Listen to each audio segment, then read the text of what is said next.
From the University of California, Irvine, this is UCI Minds Spotlight on Care, the podcast where we share stories, experiences, tips, and advice on caring for loved ones affected by Alzheimer's and other dementias. Hi, this is Steve O'Leary. You'll shortly hear from my co-host, Virginia Naeve. But a little background on me. My background's in advertising and marketing. I've got 3 wonderful children and 3 incredible grandchildren. And I've been working with UCI Mind and other nonprofits for several years now in hopes of helping them use some of my skills to move the P forward for them. In addition to that, I run a men's help support group, which really includes men who have wives who are dealing with Alzheimer's. And it's a great opportunity for us to share insights, help each other in terms of how to deal with this terrible disease. How this all started for me was my wife, Patty, who is my lovely bride of 48 years, wonderful marriage, actually the love of my life. So she was first diagnosed with Alzheimer's, actually with MCI, mild cognitive impairment, in 2010, then Alzheimer's in 2012, and ultimately she passed from the disease in 2017. During that time, Patty was an amazing person in terms of her commitment to dealing with the disease. Right up front, she took responsibility for the fact that she had it. She donated her time in terms of testing, several rounds of testing at UCLA and then eventually at UCI Mind. She did a series of spinal taps. I think it was 3 in total. And ultimately, she donated her brain.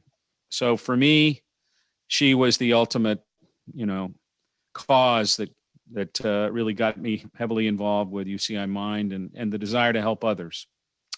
So Virginia, how about a little bit of your background? I'm very happy to be co-hosting this podcast with you, Steve. I'm hoping that we can help a lot of people who are facing the fact that they've had to become a caregiver for someone they love. My story is a little different from Steve's in that the significant person in my life with Alzheimer's was my mom. A little bit about me. I've been happily married to my husband, Bob, for soon to be 36 years. We have 2 grown children, Andrew and Allison, who are up and out of the house. And right now we are sharing our house with 2 new rambunctious Siamese kitties. Anyway, I grew up in Southern California in a very close family with 2 brothers and my parents, Bob and Helen Simpson. They had a very long and happy marriage. I had a great childhood, and I was always close to both mom and dad. My folks never moved from the house I grew up in, and it was just a 45-minute drive from where my husband and I raised our kids. So therefore, we were always together for holidays, birthdays, and we even took family vacations together. My parents were very easygoing and fun to be with. In 2005, my dad, who was still working as an LA Superior Court judge, passed away very suddenly from a heart attack and shocked all of us.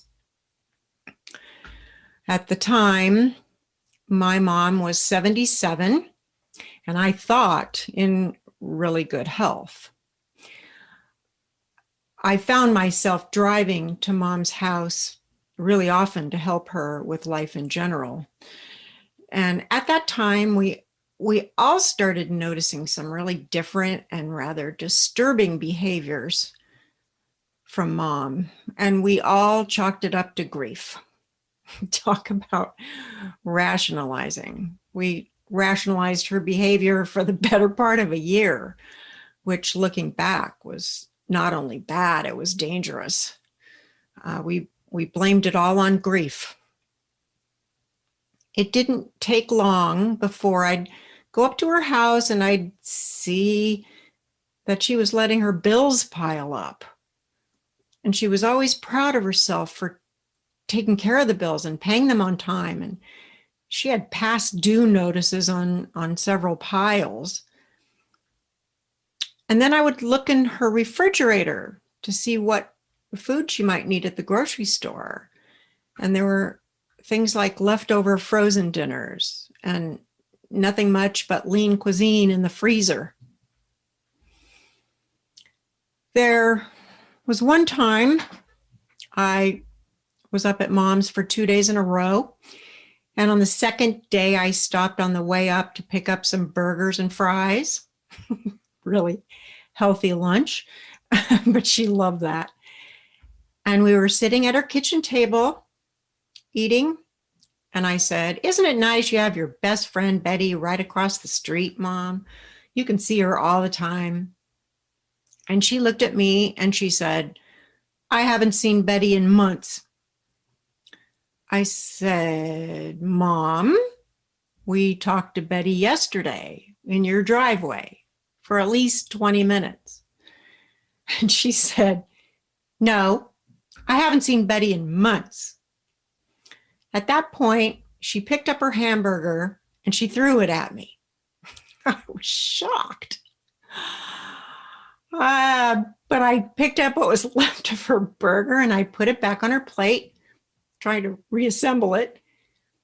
And I went back to her closet and I found a shirt that I could wear because I was a mess.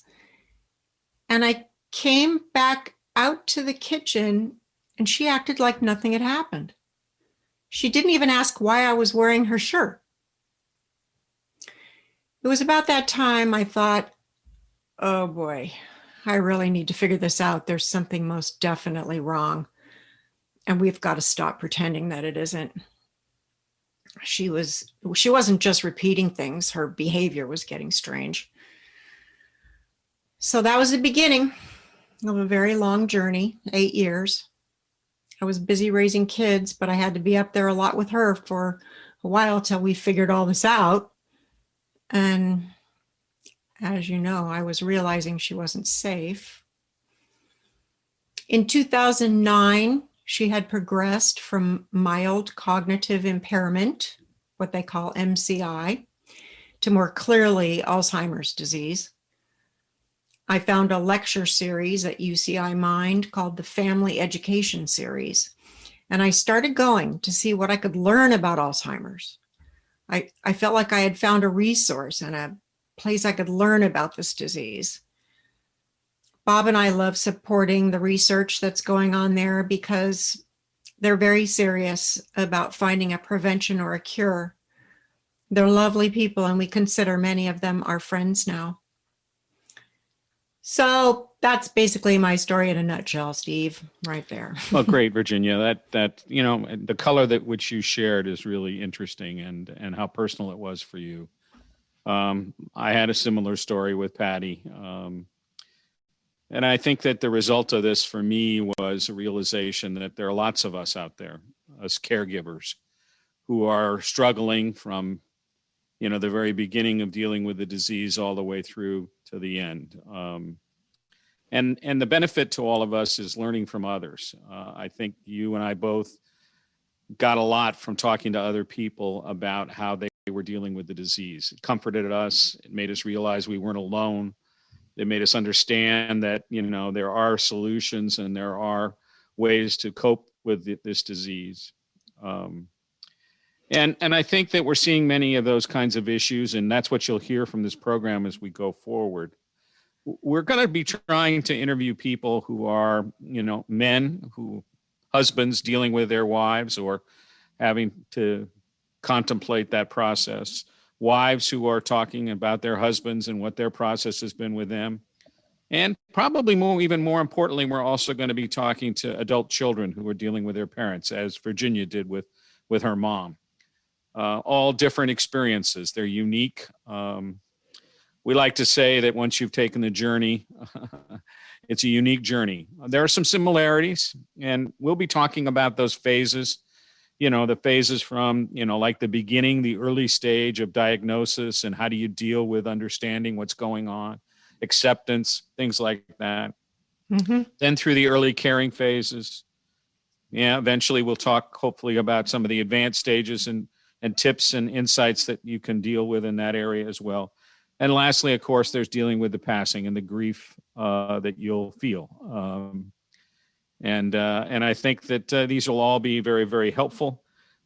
As I said before, I think the important thing is to remember that even though we're going to be providing some insights through these interviews with other caregivers, each of you are going to be going through your own unique journey. Hopefully these tips and this advice from our caregiver topics will be beneficial to you, but understand that your trip is going to be yours as well. So Virginia, any comments you want to add to the whole idea of why we're doing this? Well, I must say, Steve, that since Mom passed in 2013, I have just been compelled to get information about this disease and the related behaviors out there, because when I was learning to be a caregiver, I had so little information about it, and I felt very lost and alone. I feel that by co-hosting this podcast, I might be able to help some people who feel confused and lost about what's happening to their loved one. And hopefully people will be able to say, oh, that would have been helpful. Or the next time that happens, I can do it that way. I created a website called A New Path for Mom, which is a place where I post my blogs and information about Alzheimer's disease. I made a lot of mistakes. And some of them so bad I haven't even written about them yet. But I will. And in this podcast, I'll probably tell you a few things and you'll think, oh my God, that was really bad. But I hope to be helpful. I have a quote from author and poet Maya Angelou, who once said, "When you get, give. And when you learn, teach." I love that. It's on my bulletin board, and I try to think of it daily. The other reason I do this is I want to simply honor my mom. Yeah, those are wise words.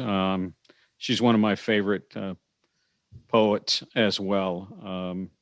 So we thought we'd kind of end this first session of getting to know us with maybe a tip or two about what we've learned, just to give you a flavor of what some of these interviews are going to be like.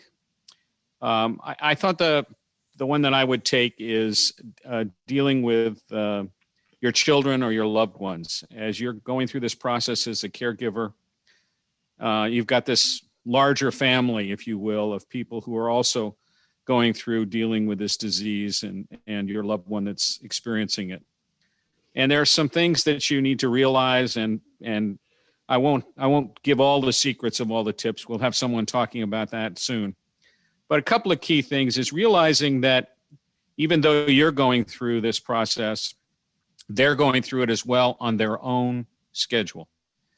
That you may be going through it on your schedule, but to expect them, whether it's your children or a relative, could be a sister or a brother of your loved one, all of them are going to be going through this on a different pace.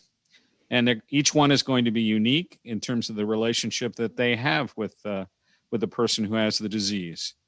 And their pace and their willingness to deal with it is going to vary and move slowly and move fast. But to expect them to be at the same pace you are, not going to happen.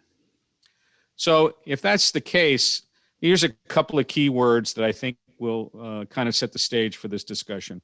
One is communication. You can't over communicate. You may think that that's a mistake. In my case, my kids lived on the East Coast and they were dealing with the change in their mother and they weren't able to be there. So for them, seeing wasn't possible. So hearing or reading what was going on was critically important. So pretty regularly, I would think once every couple of weeks, I would send a note with here's the status, here's what's happened, especially when there were major changes to what was going on. Another issue is keeping them involved. And this requires a little bit just more than sharing information. It's having one-on-one discussions with people who care about your loved one. It may sound hard, but they need to be able to voice what's going on in their head and be able to talk about it as well. And then keeping them informed about decisions. There are going to be decisions that are going to have to be made. Home care, taking the car away, things like this are going to go through the process. So keeping them informed of these decisions and sharing your own insights and your own challenges as you're experiencing them, that's also important. So I think if you remember these three things: communication, awareness, and keeping them involved one-on-one, letting them know about decisions that are being made, and realizing ultimately that this is a process that they're going to go through on their own. I love that, Steve. That's really, really good advice. I didn't have that perspective because my kids weren't grown. They were very busy in high school and they weren't watching their mother come down with Alzheimer's disease. It was their grandmother.